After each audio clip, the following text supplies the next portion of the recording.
Dave Anderson here with the Fisherman magazine. It's July 21st, and these are your headlines. There are big bluefish just about everywhere throughout our coverage area right now.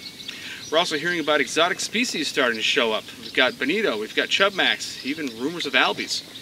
And last up, bluefin tuna are starting to spread out throughout the area. Stay tuned for all that and more on this week's New England's Fishing Forecast. The fishing news is sponsored by these fine partners.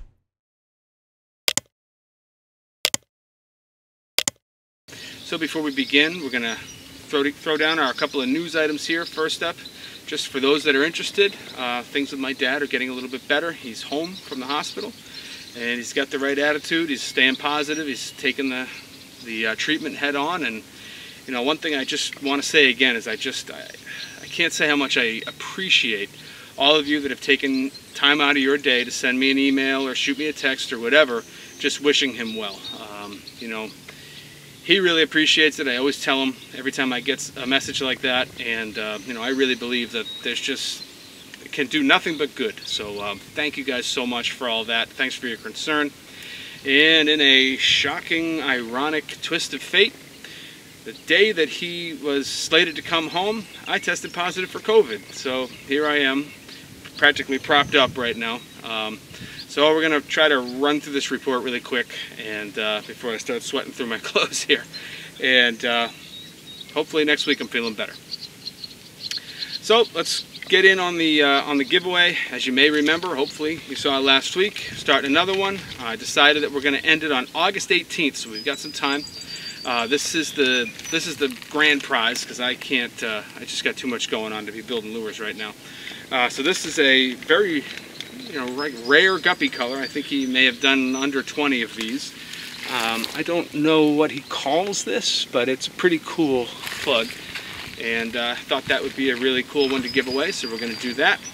All you need to do is email your photos to me at danderson@thefisherman.com, or you can text them to me. At the end of the contest period, I pick my top 3, and the grand prize winner gets this, and then the others get some other products that I decide as the thing wraps up. So get those into me, and we'll see who wins this time around. For more than 20 years, anglers everywhere have come to know one thing: that nothing says no to fish bites. So we start things off in Massachusetts, as we usually do, and James was up at Block Island, or down at Block Island this week, so didn't get a North Shore report from him. But I did get a little bit of news. Striper-wise, it sounds like things are still pretty slow on Plum Island and the surrounding area. A few guys getting fish here and there, mostly on bait. One interesting thing that did happen, though, is some bunker, or pogies, as you guys call them up there, moved in off the mouth of the Merrimack River, which brought in with them some small bluefin tuna. So some guys cashed in on that and had some fun with those. But the interesting thing, no bass underneath them. So, it just seems like they're in a little bit of a lull. We got the new moon coming up on the 28th, I think. So hopefully that'll change things up there by then. As you head down, but what I should say is you don't have to go far to find some bigger bass. There's some really nice fish just north of Boston and into Boston Harbor. Fish in the 40 to 50 pound range have been reported by numerous outlets. That is just looking really good. Guys are getting them on the tube and worm in the daytime. They're getting them on chunks, eels, live bunker, a lot of bait happening, and a lot of nice fish being taken. As you get out of the Boston area, there's another stretch of water that's giving up some nice fish as well. These are smaller fish, not that small though, still talking 20 to 35 pounds. That's from Plymouth down to Manamay and then all the way out to the mouth of the canal. And it's mostly a boat thing, but I would have to guess there's a few surf guys figuring out how to get in on it. But there's some good fish being taken in that area right now. As you get on the Cape, tuna fever has struck. There's good numbers of fish from Crab Ledge, the Sword, all the way up to Stellwagen. And guys are getting crazy. In fact, let's toss it over to one of the craziest, Phil from Goose Hummock. He's going to give us a rundown on what they've been finding out east. So that's Captain Phil. It is Monday. Fishing report. It's either very early for next weekend or late for this weekend. As you can see, the fish is okay. We're the last ones out here, I think. Getting a bit foggy out east. Not quite sure how big it is, but will be the third. He's quite excited about it. This will be the third monster we've fought in the last 5 days, so tuna fishing is still epic.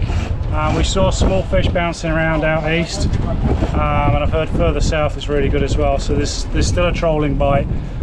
There's a giant bite if you've got the ticket. Inshore, the stripe is phenomenal. Even freshwater, actually. Danny was just telling me, one of our guys, Stevie, was on one of the small ponds in Cape Cod and had a 6-pound largie yesterday, so that's absolutely fantastic. And interestingly, even despite the warmer weather, the ponds are actually still producing trout. So if you can't get on the ocean, get on the pond, you know. The beaches is going great. There's been a ton of squid in Cape Cod Bay, so that's really going to juice the stripers up. So get on the beaches, get on the flats. It's really fun actually to go out low tide on the Brewster Flats because you can actually see the squid popping around. Don't pick them up because they bite. But yeah, so we'll let you know later if we actually catch this thing. And so once you're coming around the end of the Cape, there are still fish stripers being taken off the beaches. Don't let me make you believe that that's not happening.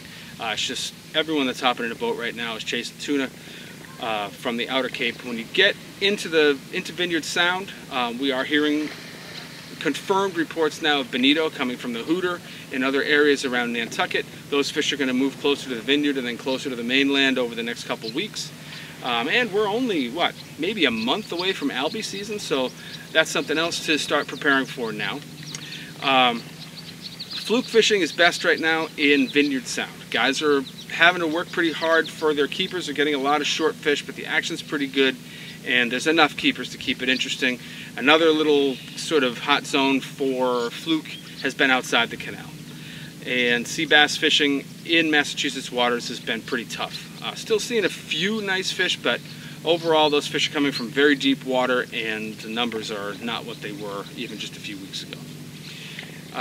Inside the canal proper, things have gotten a little bit better. I talked to East End Eddie again this week, and he said that seeing more consistent catches, seeing more fish on top.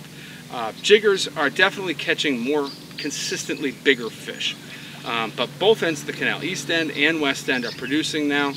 The morning bites are getting better and better, and it's starting to feel more like summertime at the canal. The biggest fish that I heard of this week was a 46-incher. Got that picture right here. That was taken on a big shad, and we'll be looking for things to get even better as we move into this new moon and beyond. It's typically the end of July and the first half of August are the hottest months in the canal right now, so let's keep our fingers crossed on that. To wrap up the Massachusetts report, let's toss it over to Leyve for some inland fishing freshwater stuff. It has been hot as hell this week here in Western Mass. Unfortunately, it's probably been that hot everywhere else. Fishing hasn't changed much. I did look at the winnings for the Catfish Derby over out of Holyoke on the Connecticut River, and it looks like 13 pounds 5 ounces won, and both second and third place was shared by 12-pound 5-ounce fish. Other than catfishing, which was actually pretty good last week, everything seems to be kind of in that summer mode. If you're looking for a smallmouth bass, early mornings, evenings probably, unless you want to throw a Ned rig around in some of the deeper channels. Largemouth bass, obviously structure right now. They're going to try to take cover in this horrible heat. We did get some rain on Monday, and I'm going to make this short, but we were grocery shopping, me and Brooke, and we found a smallmouth bass in the parking lot swimming around in this massive puddle that actually probably covered half the parking lot. And I actually chased him down until I caught him and released him back into the river, which wasn't too far. He did have some marks on him, so my guess is he was probably picked up from a bird and then dropped off. Other than that, man, that's it. That's all I've got this week. We never made it out to the Cape. Hopefully this warm weather kind of cools down a little bit, and I'll have a better report next week. All right, thanks. Catch you guys later. Over Rhode Island, in the eastern part of the state, you could say in the vicinity of Aquidneck Island, there's a lot of big bluefish and some really nice bass. The lion's share of the bigger bass I'm hearing about are being caught on tube and worm. fish around Elbow Ledge, and then all along the cliff walks, and even out all the way to Brenton Reef. Guys are getting these fish. And there's been some really big bluefish. Bluefish up to 15 pounds are being caught in that same area, and as you can imagine, they're eating everything. You get them on the tube and worm, you get them on any topwater plug. You could probably put a hook on a butter knife and catch them. But there's some really nice ones out there, and you know, when they're big like that, they're a lot more exciting to catch. For a more in-depth look at what's going on in the eastern part of Rhode Island, let's toss it over to Coral Aiello from Sara Star Charters. Hi Dave, Coral here with the Rhode Island Fishing Report, Sara Star Charters. The sea bass bite has improved greatly in the last few days. We are catching nice big blueheads on around 45 to 60 feet of water. The fluke bite still is a grind. You really have to work for those keeper fluke, but we are getting them. A lot of fish are being caught up the bay. The striper bite continues to be phenomenal, even with the warming waters. The offshore bite is doing, you know, it's pretty good. 45 miles out, we're getting bluefin tuna, you know, marlin, things like that. And of course the canyons, you know, everything's at the canyons. But you don't even have to go that far. The sharks, there are a lot of sharks around. We caught a few blue sharks a couple days ago, and today we actually hooked into a great white, estimated about 8 to 9 feet. We actually saw it come up with the boat, fought it for about 15 minutes before it broke us off. But anyway, the bite's been pretty good into late July. Sea bassing in Rhode Island is the best in the coverage area. We got a lot of deep water off Rhode Island. We got a lot of good structure, a lot of ledges. So the sea bass fishing is holding up in Rhode Island better than it is in Mass and Connecticut. Guys are getting them. You know, you can head out straight from Newport. You can head out straight from Point Judith. You can fish some of the more prominent structures off of the beaches in South County, and all those places are holding sea bass, and you're not going to have trouble finding some fish. But if you really want to target a big one, definitely going to want to head to Block Island. For a little bit more on what's going on around Block, let's toss it over to my buddy John Lee from JL Charters. I've mostly been fishing around Block Island the past 7 days, catching blues and striped bass. The fishing's been good. There's an awful lot of bluefish around the island, and I'm kind of embracing bluefish right now. I'm enjoying catching them. My customers are enjoying catching them. We're eating them at home. And I think it's important for people to not trash talk bluefish. I grew up in the 80s.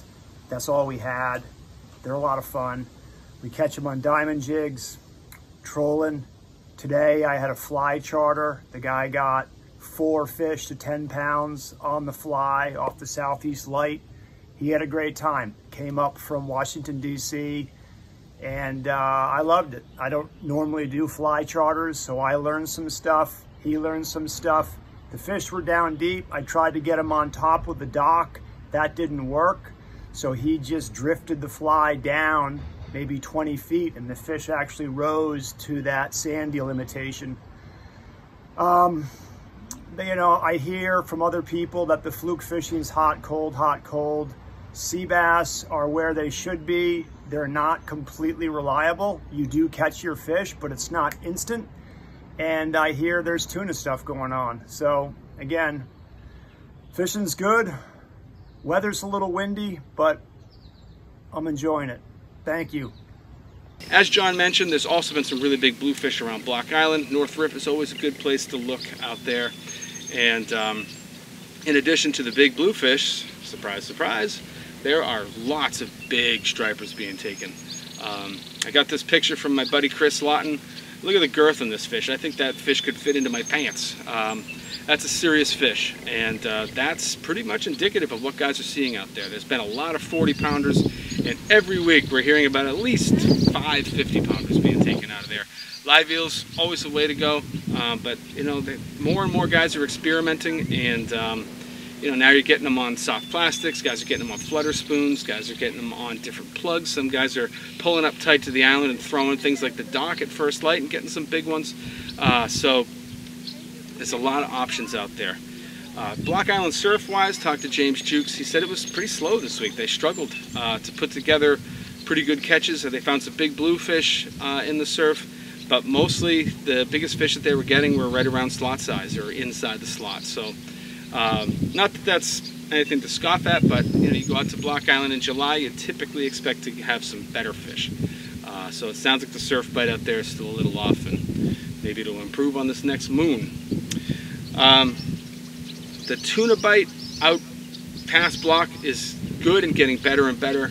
Heard about some fish from the Cumbria, heard about some fish from the Ranger, heard about some fish from Butterfish Hole, and that's just going to continue to spread out. We're going to hear more and more about this fishery getting better and better. Right now, it's mostly guys dragging bars that are getting them, but a few guys are getting them on top water, and as these fish establish themselves in all these classic spots, it's going to become more and more possible to target them on top water, target them on the jig. So the time to start is now, and we're not going to really want to look back until several weeks away, well into the fall. So if you're a tuna guy, you should be excited right now. And let's wrap things up in Rhode Island we're just going to mention that there was some algae rumors that came in over the weekend. I find them hard to believe. I mean, there's been confirmed reports of bonito around Block. There's been obviously confirmed reports of bonito out around Nantucket, so it's probably most likely that those were bonito. There's also lots of chub mackerel around, and I wouldn't be surprised at all if there's a few schools of frigate macks around. So I think it was a case of mistaken identity, because the report was relayed to me as seen, not caught. So I wouldn't get too excited about the fact that there were supposedly albies in Rhode Island waters, but I also wouldn't completely discount it, because it is the ocean, and you just don't know what might show up in the ocean. So keep your eyes peeled, but I think we still got 6 weeks until we see albies in Rhode Island, and that's a story that I have for you guys in Rhode Island this week. The standings remain the same for this week's Dreamboat update. We did have some notable catches, like Mike Kelly from Boxwood, Mass. with his 4.75-pound sea bass, and Mark Penkowitz from Brick, New Jersey with this 11.45-pound fluke. The Dreamboat Fishing Challenge is the Fisherman subscriber-only multi-species fishing competition with a chance to win a new Steigercraft 23 Miami powered by Yamaha, along with many other great prizes. Visit thefisherman.com to subscribe and get all the details so you can be part of the action. As for the Coastal Kayak Clash competition, there are no new entries, so the standings remain the same. Check this video's description on YouTube for all the details, and to be a subscriber to the Fisherman magazine. In Connecticut, hearing about a lot of nice bass in the Eastern Sound, from the Watch Hill Reefs over to the Race, and then all the way out to like Bartlett's Reef and the Connecticut River. Really good fish being taken. Fish from of all sizes, really. Guys are getting slot fish, some schoolies even, but we're hearing about more and more big fish, more and more fish in the 30-pound class, and a few into the 40-pound class. So that's been a really good thing. Surf guys are getting them on eels. And boat guys are getting them on eels as well. Guys three-weighing in the Race and the sluice. Guys pulling up into some of the breaking reefs and throwing big top waters are getting some nice fish. And three-weighing bucktails as well. Guys are getting some. For a little bit more on how that fishery is shaping up, let's toss it over to Mike Roy from Real Cast Charters. Hey, what's up, guys? This week's fishing report. The fish are settling into their summer patterns. I mentioned this last week, and we're seeing the striped bass settle in on most of the reefs and shoreline structure. But it is a live bait game. This is the time of year when we fish a lot of live eels at night and live bunker or early in the morning. I spoke to Colin over at Fishing Factory 3 in Middletown, and he had similar things to say. He said the guys fishing lures are getting a lot of follows, but the fish aren't committing to it, and it's best to be fishing live bait right now. He did mention some of the deep spots, such as the Race, are holding stripers, but the blues are definitely outnumbering the stripers right now. So if you want to get some bluefish, this is a good time to go for them, and they have been big, up to 15-pound blues. He also mentioned that the guys that are fluke fishing are doing fairly well in some of the deep water off of East Lyme and Niantic, and also the black sea bass fishing in Eastern Long Island Sound, specifically deep water structure. They weighed in a 5-pound black sea bass this week, which is really great. I've been doing some sea bass fishing, mostly exclusively on the small metals, such as the Shimano Current Sniper Jig, and that's been producing really well for me. So for now, I would expect these patterns to continue for the next few weeks, and good luck out there. On the fluke front, things are slowing down, it seems like, and I'm not saying that it's slowing down for good. I think it's just a lull, but most of the guys that we're talking to are heading for Montauk or Block. In fact, Montauk has been on fire. A lot of really nice fluke coming out of there. Some really, guys are getting multiple doormat fish in some cases per trip in the Montauk area. So if you're looking for fluke, I would definitely head that way. Sea bass fishing is sort of in a state of flux in the Sound. Western Sound is really starting to taper off, and the Eastern Sound is starting to pick up. So, I always say it's a good idea to try to be ahead of the reports. And in this case, if you're looking for sea bass, I might fish the Eastern Sound this week before you hear that it's been really good, because those fish seem to be moving that way, and pretty good chance that it's going to fire up over the next 7 to 10 days. There's also good bass around the Connecticut River. I've been hearing that mostly from surf guys, actually. Guys throwing eels and plugs, getting some really solid fish there. And then out in the Western Sound, there's still good bass to be caught out there. Their numbers are definitely dwindling, but they're starting to mix in with some big bluefish too. Again, big blues too. Every time I mention them this week, it's always big ones, 10 pounds to 15 pounds, maybe even a little bit bigger than that. They're saying it's about 4 bass to every blue. That's from New Haven out to Milford and probably beyond. And then for a final rundown of what's going on in the Western Sound, let's toss it over to Max from Fisherman's World. The striped bass fishing in our area still remains pretty good for this time of year. Usually by mid-July, our bass fishing slows way down, but I was able to get out this past week with a buddy of mine, Michael, and we had tons of quality fish on live bait. So it seems like the bass are getting a little slower during the high sun, but if you can get yourself some live bait or some deep water chunking, that's definitely the best bet. These fish are lazy, so easy bait for them, they'll pick right up. Other than that, plugging early morning and sunset's going to be your best bet, and then chunking throughout the night on our deeper water reefs for bigger fish. And there are still tons of bigger fish around. It's not like it was in June, but there's still plenty of 35-pound plus fish around. On the fluke side, it's still slow. I mean, we are seeing some quality catches, but guys aren't like filling their limits. You really got to pound some areas. I would say anywhere from like 30 to 60 feet right now in the same spots, like outside 24, 26. I would definitely check out the obstruction buoy in 28C. Definitely drifting whole squid, or bucktails tipped with squid and spearing, and then always as gulp. Black sea bass are definitely settled in on our deeper water wrecks right now, so if you can get on top of that, I would definitely bring some chum. You can get them on jigs, and you'll feel a pretty good limit of sea bass. And there's some jumbo porgies mixed in on the wrecks too. Porgies can be found along our beaches right now from shore, and then guys on the boats, shallow reefs and deep water reefs. So clam chum, clam, squid, spearing. That's it. Thanks. Good luck. And before we wrap this whole thing up, let's head on down to Costa Rica and see what's going on at Marina Pez Vela. Hey guys, checking in here from Marina Pez Vela, Costa Rica with this week's fishing report. We have got an insane blue marlin bite happening right here off Capos at the moment. Yesterday aboard my boat Good Day, we released 2 beautiful blue marlin in the 200 to 250 pound range plus 3 sailfish. Some of the boats out there yesterday raised up to 7 blue marlin in a single day. Just insane fishing by anyone's standards. Hope to see you guys down here in Costa Rica soon. Come down and check out one of the best bill fisheries in the world. Back to you guys.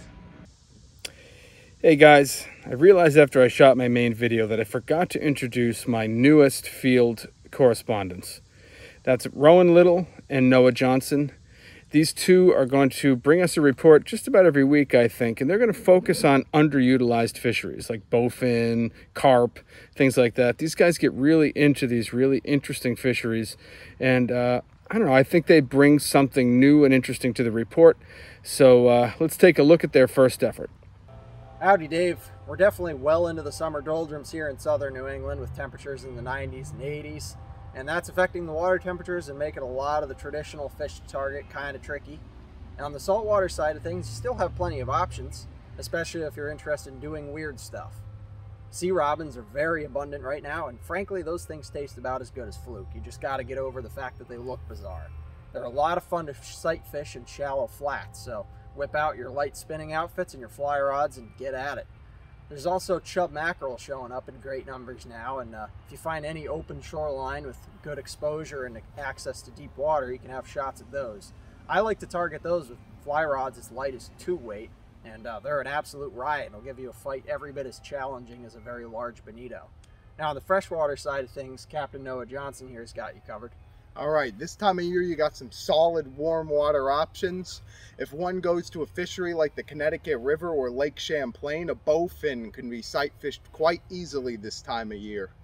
All one needs to do is take virtually any artificial lure, fish around some matted hydrilla, and slowly use the trolling motor and just creep right up on them and dap to them in the holes. Also at night, there's channel catfish in abundant amounts at this time of year. They'll take virtually any bait readily, and in places where they've been chummed, they'll readily take an artificial lure.